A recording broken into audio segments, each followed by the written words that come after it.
سے جو فتوا لکھتے تھے، رات کو فتوے سنا کرتا تھا اور اسکال پیدا کرتا تھا۔ ملا جیمن رحمت اللہ علیہ عالمگیر کا استاد ہے، انتقال کر گیا، میں نے اور آپ نے بھی مر جانا ہے۔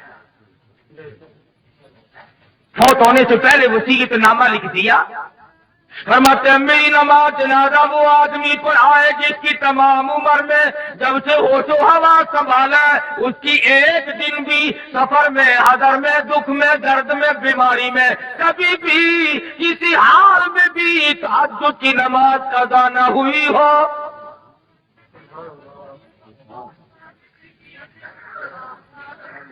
دلی کی جامع مسجد کے سامنے جنازہ رکھا ہے، سارا دن بیت گیا، علماء موجود ہیں، محدثین موجود ہیں، مفتی موجود تھے، قاری موجود تھے، قاضی موجود تھے، مگر کوئی جنازہ پڑھانے کی جرت نہیں کرتا۔ کبھی نہ کبھی دکھ میں، درد میں، شادی میں، غمی میں تہجد کی نماز چلی جاتی ہے، کوئی جرت نہیں کرتا۔ عصر کا وقت ہوا، بادشاہ عالمگیر استاد محترم کے جنازے کے قریب پہنچا اور منہ سے کپڑا اٹھا کے کہنے لگا، او اللہ والے تجھے کیا ملا؟ دنیا سے جاتے جاتے میرا راز کھول گئے۔ میں سمجھتا ہوں، جانتا ہوں کس کے بارے میں لکھتے گئے ہو، کسے حکم دے کے گئے ہو، مگر اے اللہ والے یہ تو بتا، میری تمنا تھی، میری آرزو تھی کہ تیرے سوا، میرے رب کے سوا کوئی نہ جانے میں کیسا ہوں۔ والذین یبیتون لربہم سجدا وقیاما، وہ لوگ کتنے کامیاب ہیں جن کی راتیں سجدوں اور قیام میں بیت جاتی ہے۔ امن ہوا قانت آناء اللیل،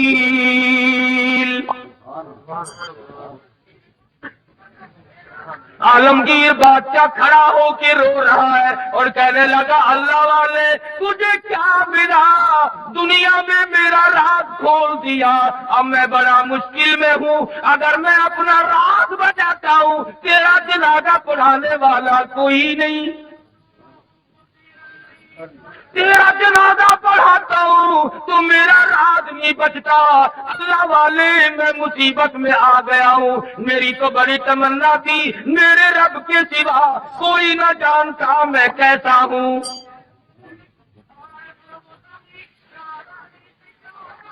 اب میں اور کیا کر سکتا ہوں، میرا اللہ مالک ہے۔ کھڑے ہو کر کے فرمانے لگے، او لوگوں صفے درست کرو، میں فقیر جنازہ پڑھاؤں گا۔ کبھی واقعہ ایسے ہوا کرتے تھے۔ آج لوگوں چودھریوں کی اولاد قرآن نہیں پڑھتی، آرتیوں کی اولاد قرآن نہیں پڑھتی، شیخوں کی اولاد قرآن نہیں پڑھتی، ملکوں کی اولاد پرانی عمر میں چودھری نے کبھی بنگلے میں، کوٹھی میں، مکان میں، دکان میں قرآن کو داخل نہیں ہونے دیا۔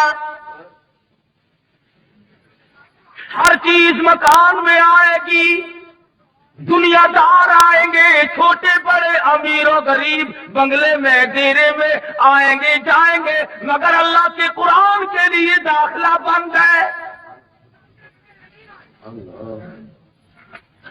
جب تک چودھری مرے گا نہیں قرآن کا داخلہ بند، جب تک شیخ مرے گا نہیں قرآن کریم کا داخلہ بند، جب تک ملک اور خان مرے گا نہیں اس وقت تک قرآن کریم کا داخلہ بند۔ جب مر جائے فوراً داخلہ کھلتا ہے۔ اس مسجد کے مولوی کو بھی بلا کے لاؤ، اس مسجد کے مولوی کو بھی بلا کے لاؤ، ادھر کے طالب علم بھی بلاؤ، ادھر کے طالب علم بھی بلاؤ، چاروں طرف بیٹھے ہیں، قرآن مجید کی تلاوت ہو رہی ہے، مرنے والے کا بیٹا بیچ میں کھڑا ہوتا ہے اور کہتا ہے، مولانا او قاری صاحب آج تو اتنا قرآن پڑھو، آج تو اتنا قرآن پڑھو، آج تو اتنا قرآن پڑھو، میرے ابا مرحوم کو بہشت میں ٹھوک کے جانا۔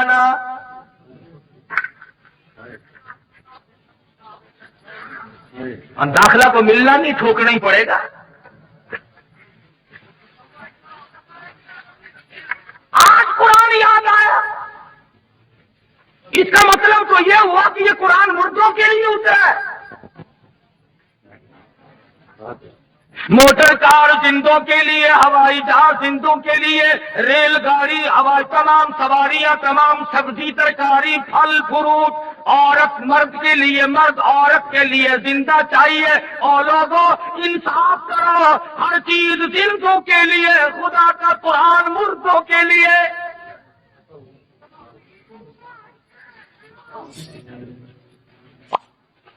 پڑھنا چاہیے جی، بڑا سوال ہے جی، بڑا سوال ہے جی، جتنا قرآن پڑھ سو خبر چاہتی، عقل نہیں رہتی آدمی میں بات کرنے۔ اب یہی وجہ ہے نا عقل سکھانے نہیں، کیوں کہ یہ جو مولوی ہے نا، مولویوں نے بیڑا غرق کر دیا۔ کیسے بیڑا غرق کر دیا مولویوں نے؟ ہم نے کیا اپنا کیا، تمہارا تو نہیں کیا۔ جو آدمی 8 میں دن ختم دلایا کرتا تھا، وہ سال میں بھی نہیں دلواتا۔ یہ ہمارا نقصان نہیں؟ جو پہلے 7 مٹھائی پہ ختم دلوایا کرتا تھا، اب گڑ کے چاولوں پہ ختم دلواتا ہے۔ ہمارا نقصان نہیں؟ پہلے قورمے پہ ختم آیا کرتا تھا، اب آلو شریف پہ ختم آنے لگا ہے۔ نہ تمہیں گیس پیدا کرتے آلو، مردوں کو نہیں کریں گے۔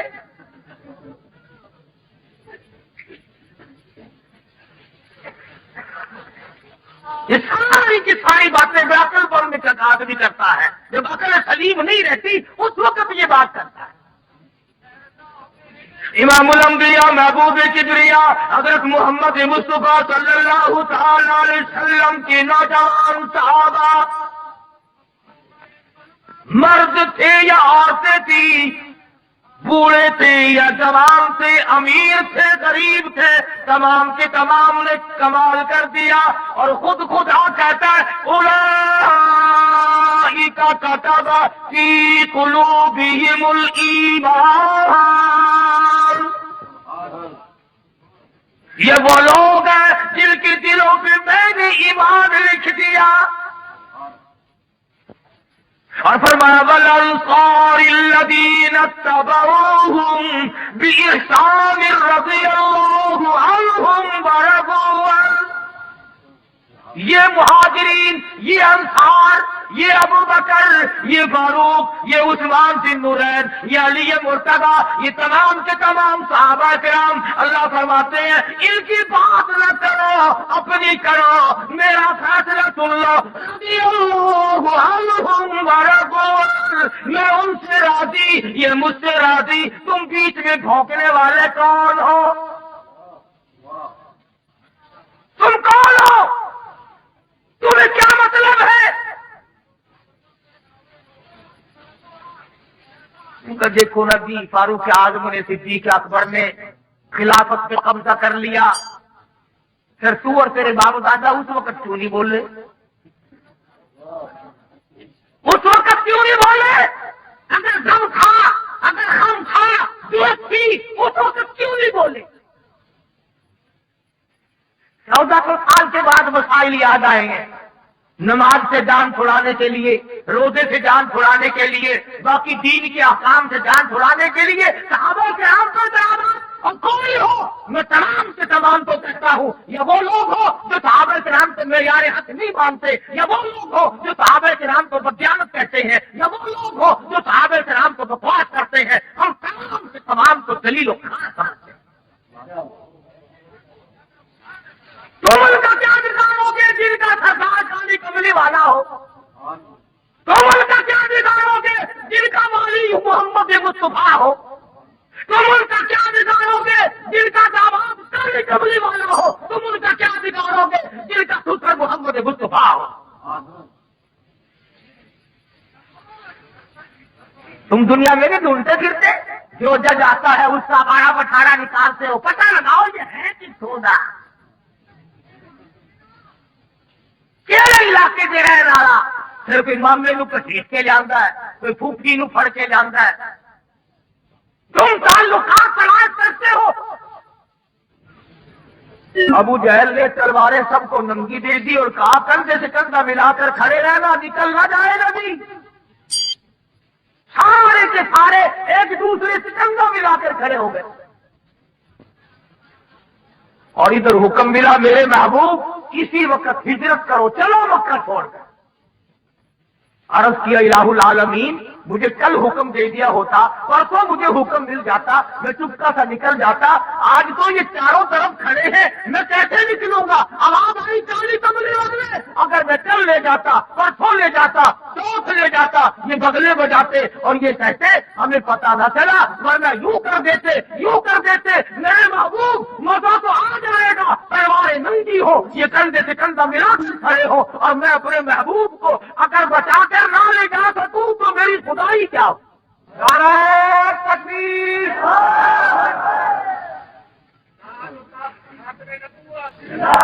پتا نہ چلا، ورنہ یوں کر دیتے، یوں کر دیتے، میرے محبوب مزہ تو آ جائے گا، تلواریں ننگی ہو، یہ کندھے سے کندھا ملا کر کھڑے ہو، اور میں اپنے محبوب کو اگر بچا کر نہ لے جا سکوں تو میری خدائی کیا ہو؟ نعرہ تکبیر!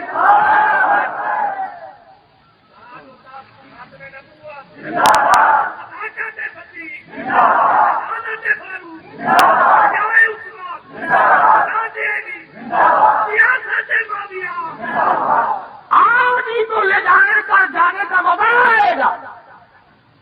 الہی نکلو کیسے؟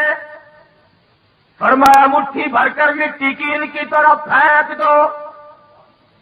الہی میں کس کس کی طرف پھینکوں؟ فرمایا ایک طرف پھینک دو، ہوا میری غلام ہے، چاروں طرف کھڑے ہونے والے نوجوانوں کی آنکھوں میں مجھے اپنی کبریائی کی قسم سرما میں ڈال دوں گا۔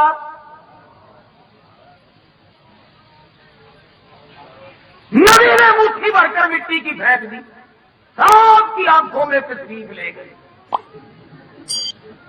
ایک دوسرے کو برابر میں کہنے لگے کیوں ہے بدماش، میری آنکھ میں مٹی پھینک دی؟ اس نے کہا واہ، پہلے پھینک کر پھر بھونکنا بھی شروع کر دیا۔ تلواریں تو کی پھینک اور لگ گئے ایک دوسرے کی مالش کرنے۔ ابو جہل جو آیا آپ کے کیا دیکھتا، حجرے کے چاروں طرف ماتم ہو رہا ہے۔ کہنے لگا بھلے لوگوں یہ کیا شروع کیا تم نے، یہ کبڈی کبڈی کیسی ہو رہی ہے؟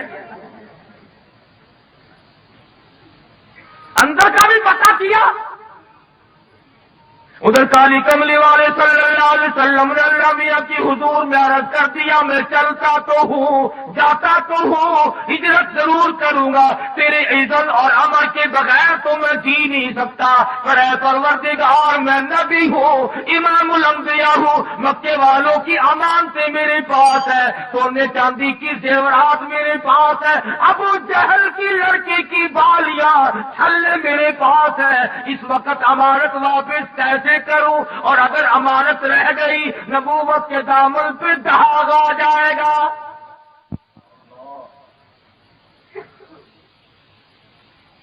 امانت واپس نہ ہوئی تو نبوت کے دامن پہ داغ آ جائے گا۔ اور ایک ہم ہیں سچے عاشق، امانت رکھ کر واپس لے کے تو دکھاؤ۔ ہم دیوانے ہیں، ہم پروانے ہیں، کوئی امانت رکھ کر لے کے تو دکھائے۔ ادھار وصول نہیں ہوتا کہ امانت کون واپس کرے۔ صحابہ کرام وہ نوجوان تھے، یہود و نصارا عیسائی لوگ 2 سال کے لیے سفر میں جاتے تھے، اپنی جوان خوبصورت بچیوں کو صحابہ کرام کے گھروں میں چھوڑ جاتے تھے۔ ہمیشہ ایسا ہوتا رہا، کبھی کسی عیسائی نے، کبھی کسی کافر نے کالی کملی والے کے غلام کے ذمے تہمت نہ لگائی۔ انہوں نے غیر کی آبرو کی حفاظت کی، غیر کی عزت کی حفاظت کی۔ آج ہم سے اپنی حفاظت نہیں کی۔ اب تو لوگ یوں لگ گئے کہنے کہ گھر میں عورت بٹھانے سے کیڑے لگ جاتے ہیں، اور کیڑے کھا جاتے ہیں۔ اچھا سارا بھی کیڑے کھا گئے کہ تیری باقی ہے؟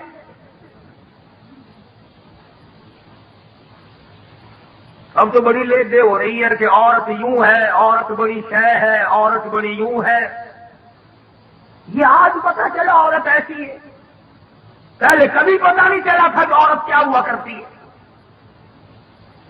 ہم نے تو ایک دن اخبار جنگ میں یہ بھی سنا تھا عید الفطر کے بعد کہ پاکستان کی غریب ملک کی غریب خواتین نے، بالکل غریب خواتین نے بال بنوانے اور کٹوانے پر عید الفطر کے موقع پر، رمضان والی عید کے موقع پر 1 کروڑ روپیہ خرچ کیا.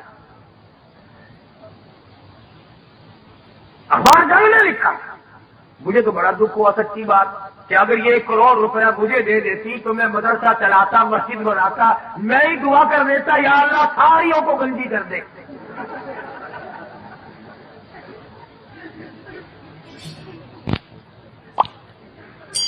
اور میری دعا کی یہ قائل نہیں. اور اخبار میں لکھا تھا کہ اتنا رش پڑا کہ راتوں کو لائن لگی رہی، اور لائن میں جہاں لڑکیاں تھیں، نو عمر چھوکریاں تھیں، اخبار میں یہ بھی لکھا تھا کہ نانی اماں دادی اماں بھی لگی ہوئی تھی. یعنی لائن میں جہاں لڑکیاں وڑکیاں تھیں وہاں پرانے بیٹے بھی لگے ہوئے تھے.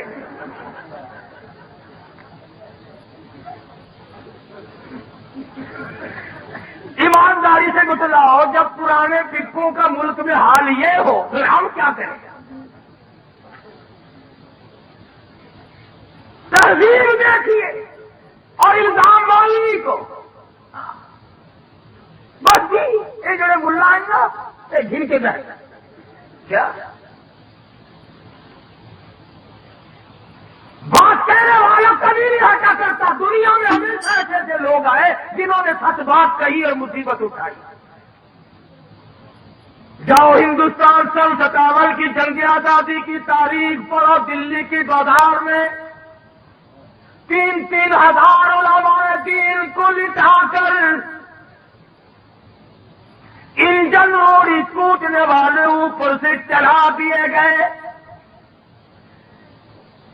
اور ایسا نہیں ہوا ایک کے اوپر سے گزرا دوسرا اٹھ کے بھاگا نہیں.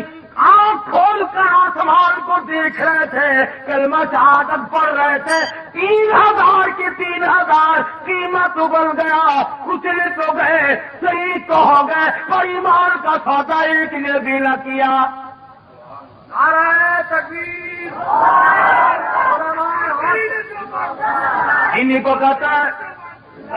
انہیں کو کہتا دل لئی دکھ اور چل دینے جڑ قوم کے بندے نے دلیر ہوں گے. دل لئی دکھ اور چل دینے جڑ قوم کے بندے نے دلیر ہوں گے. رگڑ کھانی پڑے گی یا قرآن نہ پڑھ یا اللہ کا نام نہ لے، ورنہ مصیبتوں کے لیے تجھے تیار رہنا پڑے گا. کئی لوگ تانوں ملن گے ساڈے بزرگوں کوئی نہیں فڑتا، ساڈے بزرگوں کوئی نہیں فڑتا. مطلب فڑ کے کی کرے، کیا کرے پکڑ کے؟ کتا دل لئی دکھ اور چل دینے جڑ قوم کے بندے نے دلیر ہوں گے. کون پوچھدا کاواں تے گدڑاں نوں کدی پنجرے باہر سے شیر ہوں گے. جو چیز پکڑنے کی ہوگی اسے ہی کوئی پکڑے گا نا. یوں ہی جیل کھانے میں کوئی روٹیوں کا خرچ بڑھانے سے کوئی فائدہ ہے؟ یہ وہ اللہ والے تھے جنہوں نے شاملی کے میدان میں قربانی دی. یہ وہ اللہ والے مولانا جعفر سلیمی رحمت اللہ علیہ خود لکھتے ہیں کہ میری بیوی کو گلے سے پکڑ کر انگریزوں نے باہر پھینک دیا. میری آنکھوں کے سامنے میرے بچوں کو اٹھا اٹھا کر کے پھینکا. اس کے بعد بھی سیر لوہا میرے پیروں میں بیڑی بنا کر ڈال دیا. جب میں چلتا تھا 4 انگریز مجھے چابک مارتے تھے.